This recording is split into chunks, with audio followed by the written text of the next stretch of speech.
காலை வணக்கம் மாணவர்கள்.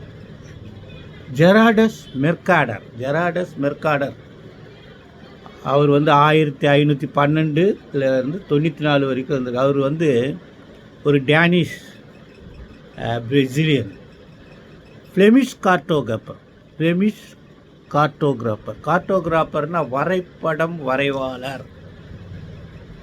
அவரை எல்லாரும் மெர்ச்சன்ட் தான் கூட. ஏன்னு கேட்டால் எல்லா மெர்ச்சன்ட் வியாபாரிகள் நாடு விட்டு நாடு கடந்து வியாபாரம் பண்ணுறவங்களுக்கு இவர் வரைந்து கொடுக்குற மேப்பு தான் உதவும்.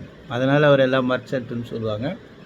அவர் மெர்கேடர் ப்ரொஜெக்ஷன் என்ற ஒரு முறையை பயன்படுத்தி இந்த வரைபடத்தை தயாரித்தாராம். ஏன்னு கேட்டால் வெறும் தட்டையான ஒரு பேப்பரில் இந்த வளைந்து நெளிந்து இருக்கும் இந்த உலகத்தை வரைவது கடினமாக இருக்கிறதுனால அவர் என்ன பண்ணுறாருன்னா அதை சிலிண்டரிக்கல் ஷேப்பில் வரைஞ்சி ஃப்ளாட் மேப் ஆக்கி காட்டிருக்கார். அது ஒரு அருமையான முறை.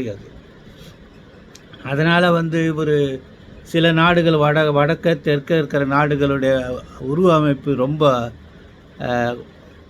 மாறுபட்ட நிலையில் இருக்கிறதையும் தவிர்ப்பதற்காக ஆரஞ்சு பீல் என்ற முறை பயன்படுத்தி அந்த கரெக்டான ஒவ்வொரு நாடுனுடைய அந்த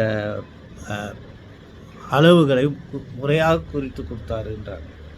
அது மாத்திரம் இல்லாமல் அவர் நீங்கள் அந்த நம்ம வரைபடங்களை பார்க்கும்போது அந்த வரைபடங்களில் இருக்கிற அந்த கோடுகளை விட அதில் தரப்பட்ட வண்ணங்களை வச்சு தான் நம்ம எளிமையாக கண்டுபிடிக்கிறோன்றதையும் தெரிந்து கொள்ள வேண்டும். காலை வணக்கம். நன்றி.